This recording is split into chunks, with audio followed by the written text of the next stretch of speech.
YouTube, Shuki here to review the Power Rangers Dino Charge Ammonite Zord with Charger. So those of you that have seen Kyoryuger know that Gurumonite did not have a Zyudenryu form. This is completely 100% original to the Dino Charge toy line, and it actually looks really cool. I love when we get new Power Ranger exclusive Zords.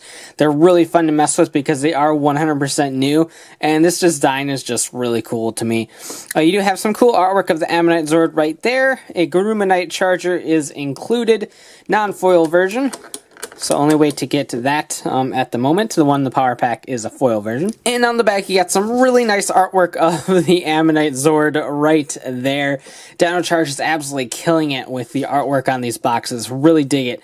And if you insert the charger, it fires off the shell, which I think is just really fun. I can't wait to try that out.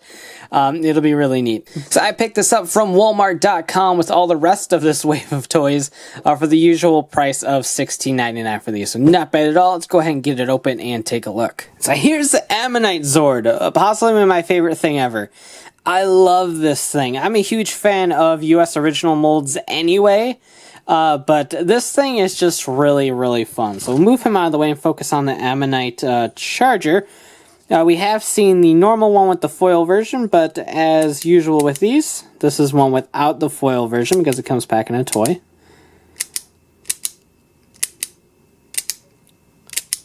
So pretty simple. Ammonite right there, number 20. Here is the QR code. Ammonite on the back. And the pins. Now there was an error with some of these that were giving the same pins as the Pachy Zord. Which is kind of awful, but mine is alright, thankfully. So if we go ahead and get our charger. I meant our morpher. We have our charger, but whatever. Dino Hypnotize Charger. Engage. Energize. Unleash the power.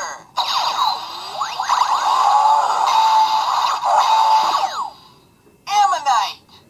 Power Ranger Teal. Yeah.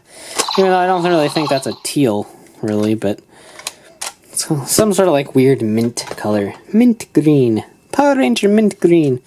Sounds like a gum flavor. But anyway, I dig this guy a lot. So in this sort of vehicle-esque mode, he's got tank treads at the bottom, and he just rolls. That's all he really does. He's pretty simple. He's got this little ramp thing that folds down, and you can kind of see where we're going with this. And I really like it. Without a charger inserted, you won't get too far. You can pull this out manually, and then just plug it right back in. All it really does is friction clip these onto the grooves, and then there's two little tabs right there that will kind of just sort of grip onto this. So it's nothing crazy or anything, but I don't know. I really like the concept. If you lift up his mouth right there, his little Cthulhu mouth, you can take a charger, pop that in, and his action feature is ready. You can now take this little lever and boom! That took a lot more effort than I anticipated.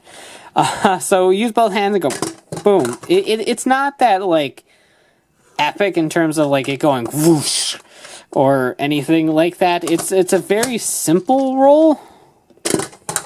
I think if you had this on an actual like hardwood floor or something, it might actually go a fairly decent distance. But on my stupid cloth review table, it's just kind of going and falling over. But I don't know, that's really fun. Call me a kid, that's fine. I dig it a lot. It is really fun. But like I said, you can't really use that without the charger inserted. It just kind of gets stuck. Oh, you can kind of use it. Maybe you can use it without the charger. Maybe I lied. I lie a lot in my videos. You can use it without the charger. Screw that. Go away, charger. We don't need you in our lives. But I don't know. It's really addicting. It's fun to, like, you can play, like, bowling with it. You can, like, line up some action heroes and see how many you can knock down. There we go. I just made a game for y'all. Fun times. So, you can raise that up, and now you're back to your little Cthulhu-mouthed Ammonite. So, pretty cool. Now, of course, you wouldn't really think it, considering, you know, it doesn't have a fist or anything of the sort. There is a Zord builder port right there, which means we can actually use this as an arm or any other sort of thing. To convert it into the arm mode, simply lower that, pop this out, and swing down the Zord builder port. There's a Zord builder port on the back of the wheel, and boom, you are done. When this spins, the wheel spins, or vice versa, so you can get sort of a machine gun, Gatling gun-esque spin to it. But this is the arm mode, actually. This is it. So you can raise up the head right here, take off Tricera,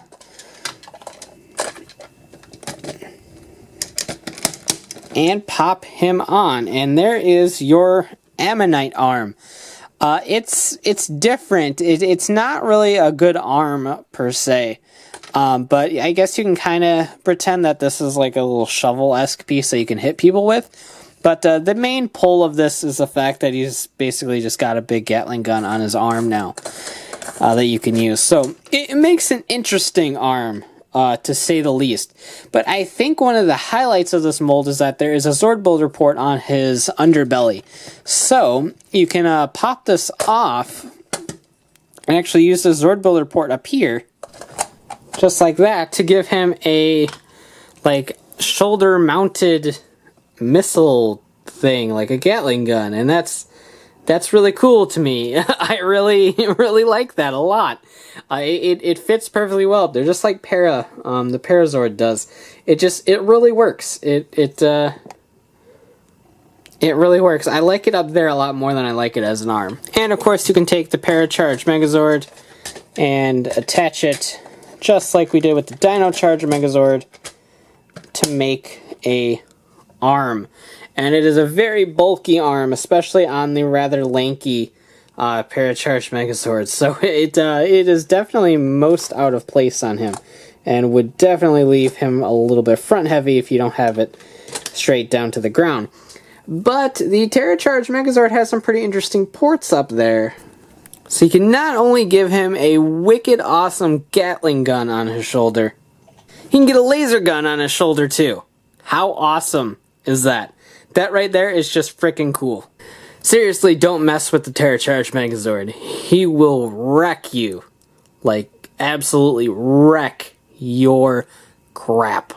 Together they can all form the most wicked backpack in history. Seriously, this thing is just ridiculous.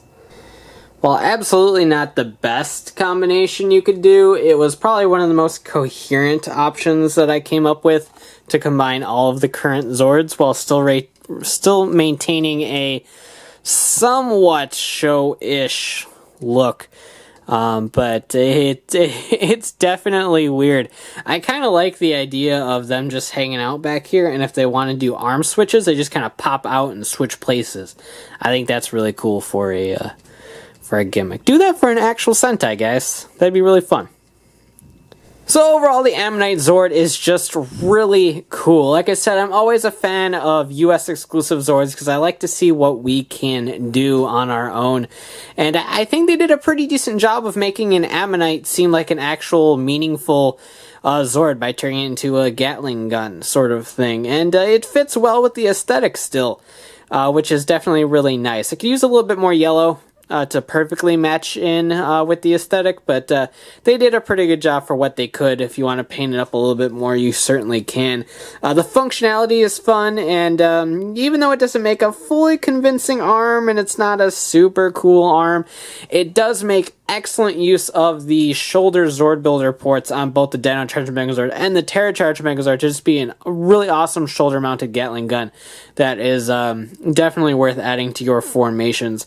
So absolutely a fun toy, and despite not being in the show, definitely deserves a spot in your collection. So thanks for watching, take care, and have a great one. Bye.